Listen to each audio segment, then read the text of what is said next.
Nation के digital platform पर आप सभी का स्वागत है। मैं हूं आपके साथ अमृता गर्ग। अध्यात्म, भारत, भारत की संस्कृति, भारत की भाषा, भारत का धर्म, ये सब चीजें वो हैं जिससे किसी को भी प्यार हो सकता है। लेकिन इतना कि कोई अपना मुल्क छोड़कर, अपने लोगों को छोड़कर, अपनी बसी बसाई एक दुनिया छोड़कर सीधे जंगलों में आ बसे। या फिर अगर मैं आपसे एक सवाल करूं कि आप अपनी जिंदगी जो अभी जी रहे हैं कंक्रीट के जंगल्स में, उसे आप छोड़ दें, अपने लाखों करोड़ों के घर छोड़ दें, इंसानों को छोड़ दें, क्योंकि तो आप भी जानते हैं कि जंगलों की हवा साफ है, जंगलों का वातावरण प्योर है, वहां पर पोल्यूशन नहीं है, वहां शोर शराबा नहीं है, वहां बहुत शांति है।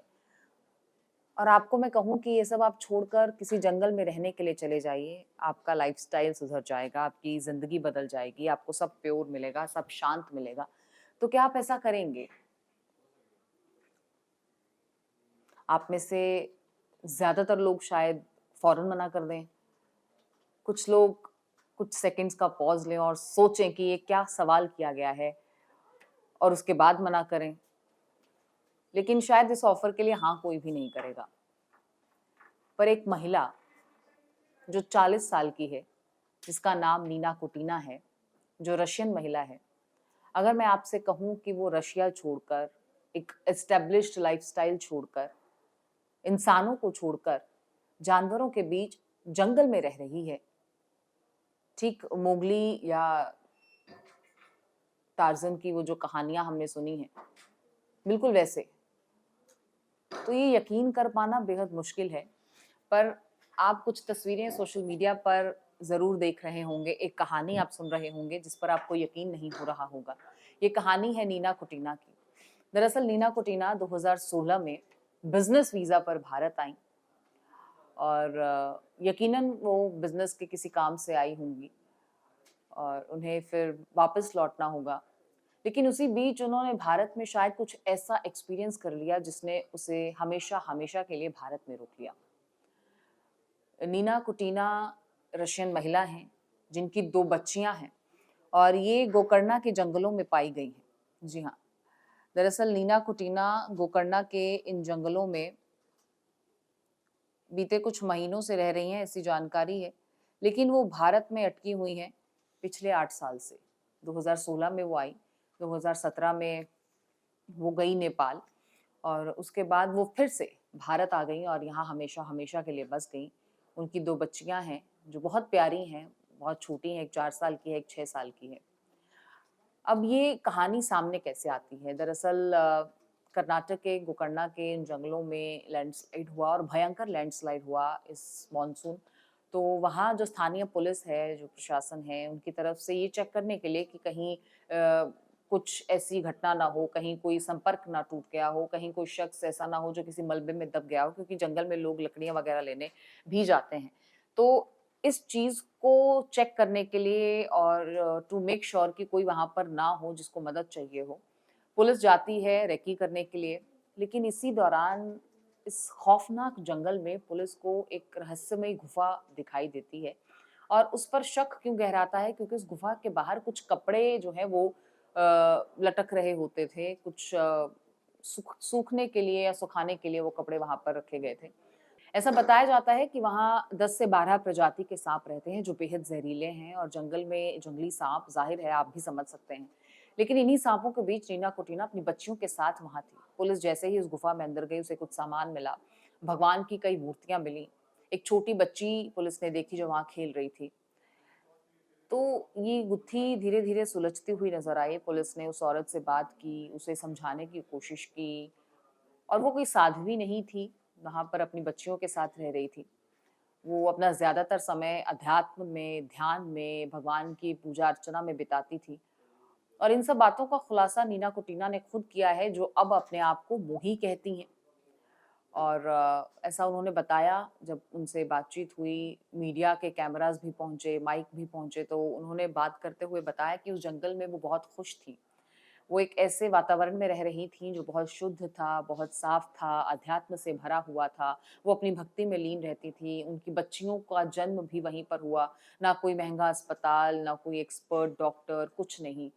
वो अपनी बच्चियों के साथ वहीं पर खुश थी, उन बच्चियों की परवरिश वहीं पर खुद अकेले कर रही थीं और ज़्यादातर समय उनका भगवान की भक्ति में जो है वो बीतता था। सुबह उठती थीं, योगाभ्यास, मंत्रोच्चार और इन सब के साथ ही उसके दिनचर्या की पूर्ति होती थी। वो आस-पास के जंगल के ही इलाकों में या वाटरफॉल में अपने बच्चों को नहलाने के लिए लेकर जाती थी और फिर आकर वहीं पर गुफ़ा में वो सेटल होते थे। खाने-पीने की बात करें, जब उससे पूछा गया तो उसने कहा कि हम भूखे नहीं मर रहे थे। हमारे पास इंस्टेंट नूडल्स थे जिन्हें मैं वो पकाती थी और बहुत स्वादिष्ट खाना बनता था। वहीं जंगल में कुछ जड़ी-बूटियाँ या जंगली फल या फूल वो खाकर भी वो गुज़ारा करती थीं। बच्चों की परवरिश भी ऐसे ही हो रही थी और बच्चों को भी यही शिक्षा वो दे रही थीं। वो बच्चे स्कूल नहीं जाते थे, उनका जन्म अस्पताल में नहीं हुआ था, किसी डॉक्टर की देख-रेख में नहीं हुआ था। ये तमाम चीज़ें नीना ने बताई हैं और एक नोट उन्होंने व्हाट्सएप में लिखा है किसी अपने दोस्त को और उसमें भी उन्होंने यही सब बताया कि वो खुश थीं, वो खुशहाल थीं, वो सेफ थीं और वो जैसे चाहती थी अपने जीवन को वैसे व्यतीत कर रही थीं। वो कहती हैं कि उन्हें जानवरों से डर नहीं लगता, उन्हें इंसानों से डर लगता है। वो कहती हैं कि साँप उनके दोस्त थे, वो कहती हैं कि वो जब अपने बच्चों को नहलाने ले जाती थीं, तो साँप वहीं घूमा करते थे, लेकिन ना तो वो साँपों को छेड़ती थी, ना साँप उन्हें कुछ कहते थे। जैसे एक अंडरस्टैंडिंग इतने सालों में उन्होंने इस जगह पर बना ली थी। उस गुफ़ा की भी बात की जाए तो उस गुफ़ा में न्यूज़ नेशन की टीम भी पहुँची और वहाँ पहुँचकर उन्होंने भी देखा कि कैसे बाहर वो कपड़े अभी भी आज वहाँ पर मौजूद हैं।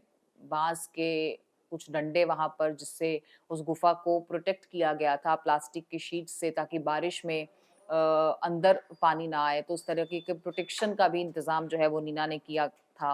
अंदर भी काफ़ी सामान जो है वो नीना का मिला, भगवान की मूर्तियाँ मिली, तस्वीरें मिली और 2 कमरे उस गुफ़ा में जो हैं वो दिखे हमें हमारे कैमरा पर। काफ़ी सामान था, टॉर्च था और तमाम तरह की चीज़ें जो जंगल में रहने के लिए ज़रूरी थी और उतनी ही चीज़ें जीवन बसर करने के लिए नीना के लिए और उनकी 2 बच्चियों के लिए पर्याप्त थीं। वो उस माहौल में खुश थीं, उन्हें इंसानी जीवन से कोई लेना-देना नहीं था, बाहरी चकाचौंध से कोई लेना-देना नहीं था, नो क्लब्स, नो पार्टीज़, कुछ उनकी ऐसी रुचि ही नहीं थी और ऐसा नहीं है कि नीना ने ये सब नहीं किया होगा क्योंकि अगर वो बिज़नेस ट्रिप पर रशिया से भारत आई हैं, तो इससे उनकी फाइनेंशियल कंडीशन के बारे में भी अगर बात की जाए, तो अच्छी खासी कंडीशन होगी, वो स्टेबल होंगी। लेकिन नीना ने इस सब के ऊपर अध्यात्म को, शांति को, अपनी आंतरिक शांति को चुना, अपनी रूह की खुराक को चुना। उन्होंने सब कुछ त्याग दिया और अपनी बच्चियों के साथ वो वहीं रहने लगीं। अब नीना की 2 बच्चियों के बारे में भी यही बताया गया है, जो अब तक की जानकारी सामने आई है कि वो बच्चियाँ भी भारत में ही जन्मी हैं, उनका जन्म भारत में हुआ है, लेकिन नीना ने उनके पिता के बारे में कोई बात किसी से नहीं की है, ना मीडिया से, ना शायद पुलिस से। और अब पुलिस ने चूँकि नीना और उनकी बच्चियों को वहाँ से डिटेन कर लिया है, जो कि कर्नाटक के गोकर्ण के जंगलों में गुफ़ा में रहती थीं।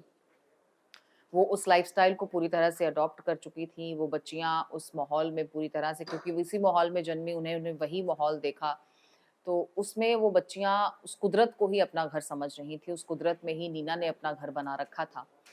लेकिन अब उन्हें वहाँ से हटा दिया गया है, वो वहाँ से जा चुकी हैं और नीना कहती हैं कि उन्हें ये कहकर वहाँ से हटाया गया कि वहाँ कुछ जंगली साँप हैं जो उनके लिए खतरा बन सकते हैं।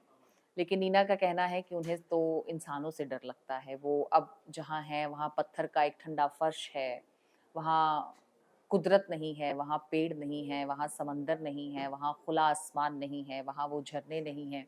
जो उनकी बच्चियों ने पैदा होते ही देखे और इन 3, 4, 6 सालों में उनकी बच्चियाँ उसी में पली-बड़ी।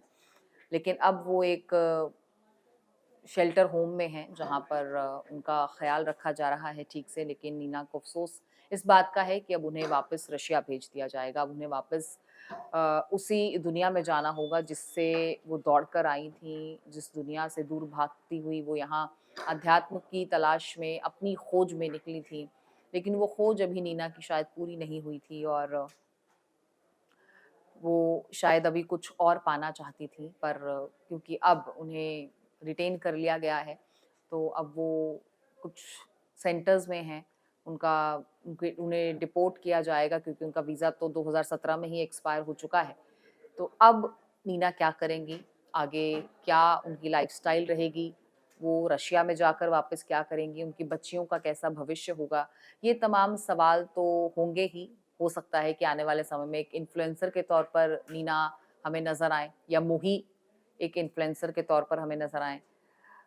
जंगल के इस लाइफ़स्टाइल के बारे में वो किस तरीके के एक्सपीरियंस अपने शेयर करती हैं और अब अपना आशियाना वो किसे, कहाँ और कैसे बनाती हैं, ये भी बहुत दिलचस्प होगा देखना। लेकिन फ़िलहाल जो जानकारी है वो यही कि ऑफ़िशियल पूरा काम जो है वो किया जा रहा है और रशियन सरकार से भी इस बारे में संपर्क साधा गया है और एम्बेसी से भी संपर्क साधा गया है। तो अब जल्द ही नीना कुटीना की वापसी होगी, वो वापस अपने मुल्क जाएँगी, लेकिन ज़ाहिर है कि वो भारत को, भारत की संस्कृति को, अध्यात्म को अपने दिल में बसाए हुए ही रशिया जाएँगी और वहाँ अपनी एक नई दुनिया बसाती हुई नज़र आएँगी।